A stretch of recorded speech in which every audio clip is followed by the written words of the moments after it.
when I talk to people, almost nobody says, "Oh, I walked around and knew that's what happened to me." Like, no, it's just kind of, to me, it's more common for people to say, "No, I didn't remember until one day something triggered me and it came out." That's kind of, it's the way we survive. I'm kind of thankful for that because I had some years where I could just breathe. You know what I mean? And so I think the beauty of having to recover it is it comes back at a time when I'm now available and have the strength and resources to go there. Before that time, I think that's what addiction's made from, and insanity and all these things where we don't know how to do with it. So to me, there's this really strong, beautiful fiber that is built in us to say, I'll be back one day, but I don't have, that day is not today. What are we going to do with it as a child? We have no idea what to do with it as a child. How old were you when you remembered?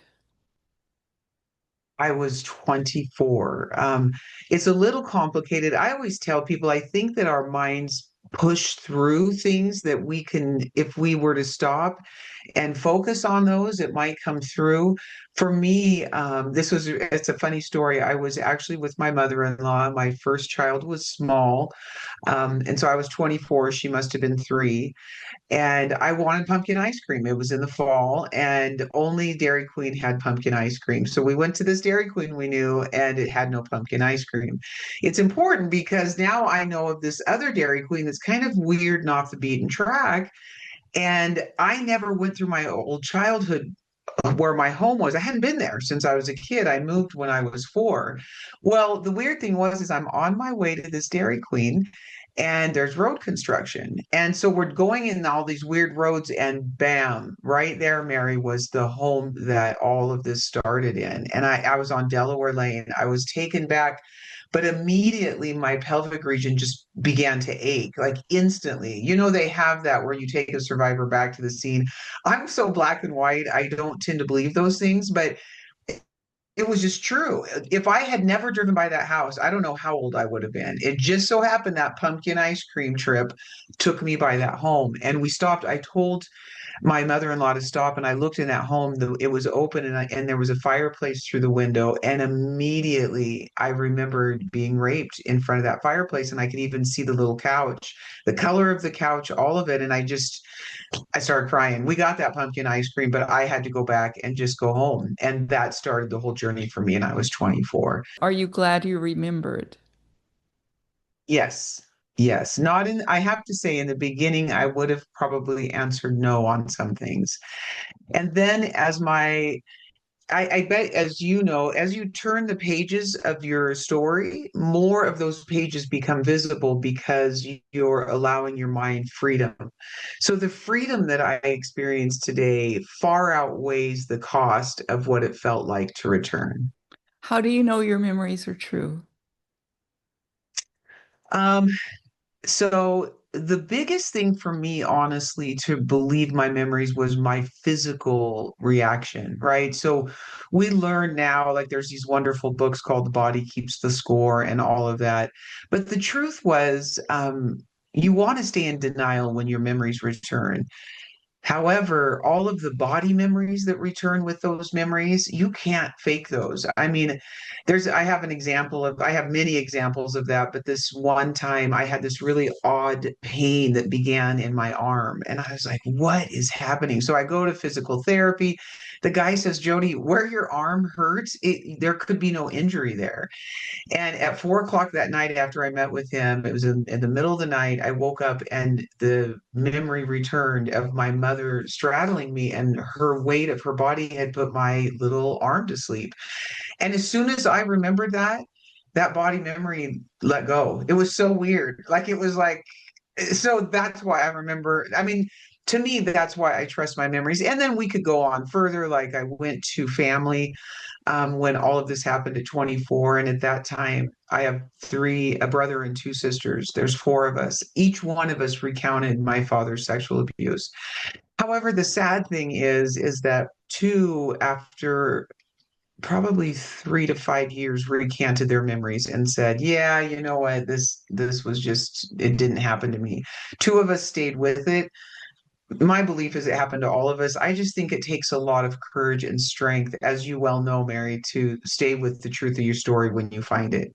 I had father-daughter incest, I had mother-daughter incest, and then I had brother-sister incest as well for years. It started, I moved out of that house when I was 4, and I left my parents' house at 17, and it continued always. I mean, like it took years to recover everything, but remarkably, the memories when I was 16, 17, those were so kind of horrific that those were the last ones to return. I don't know if our mind brings it back from three to and then goes through the years. For me, that's kind of how it worked, almost in there's not really a timeline, but my it was weird. You would think I would remember the 16, 17-year-old rapes, but those were really just horrifically painful. And one of them I was sodomized so I wouldn't be raped. And my mother was in there. Another time my mother was in there reading a magazine when we were on a family vacation in Hawaii. And it was so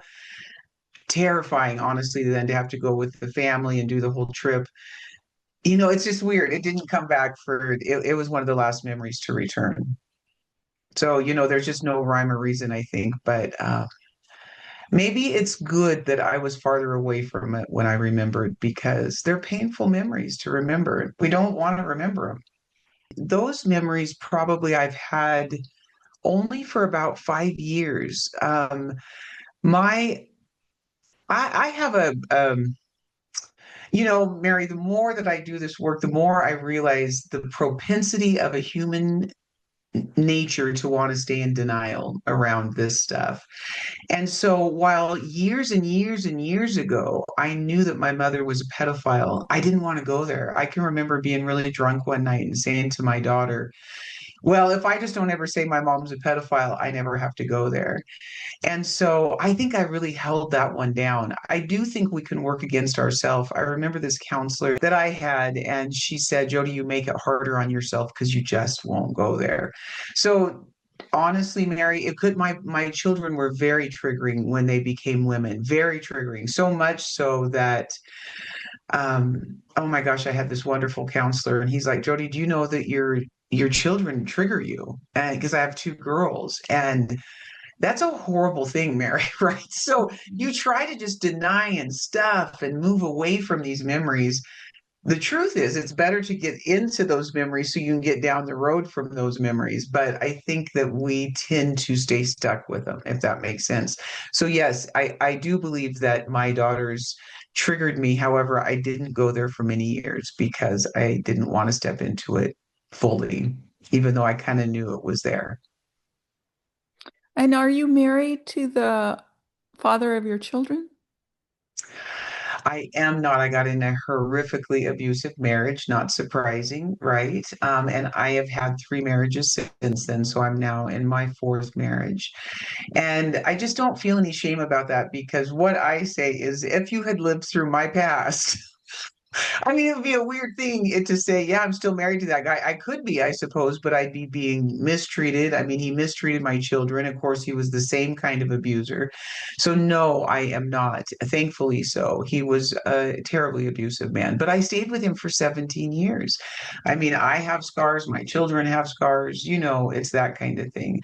I'm thankful I left, and I'm thankful that I left until I didn't need to leave. And I just don't feel bad about that because I had a lot to learn, and I didn't know how to be treated. I had no idea how to be treated. I allowed anything. In fact, that man came back years later when he got cancer, and me and my children probably hadn't seen him for about 10 years. And he asked me to make this favorite dinner, and I did for him, of course, because it's still kind of built in us to be people pleasers.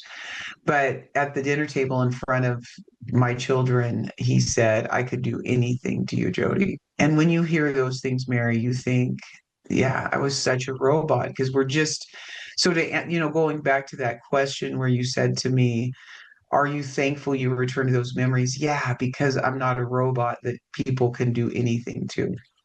So no, I am no longer with him. Good for you. I love the way you talk about that with just like no shame, and that's wonderful. And you have a good Right. marriage now? Do you have a good I marriage? do. I do. I've been with this man for 10 years, and I'll tell you, it's almost like shell shock. I remember when we got together, I told him, you have to treat me like a wounded dog because people cannot understand what trauma does to the human psyche. And I told him, if a dog was beat when they're young, a dog will run and hide from the person that looks like the person that abused him. Think of me as that. I am scared of men. And so anyway, we started relationship with that. I'd also been in counseling for about 15 years at that time, but it still wasn't easy, but we made it. And it's gotten easier and easier. Relationships help heal you when you can stay in them and trust them. And, like you and I trust each other to share our information and we know each other are going to use it wisely. It's the same exchange that then begins to build back this beautiful understanding of that human nature can be good too, because I really think I had a belief that human nature was no longer good. So yes, now I'm in a great marriage, super happy, and that's been a lot of work.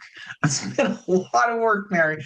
But it's also really cool to know who I am, that I get to actually bring my experience and say, look at me like because the sad thing is, Mary, is a dog will run and hide if an abuser walks back into the room. A child will run to that abuser and still continue to seek love. So, it's when you finally break the reasoning to seek for love, then it's hard to actually connect with people anymore, right? Because you just finally get to a point where you say, no more intimacy, I'm done. No more. And so it takes a long time to overcome that. However, going through your memories will help you get there.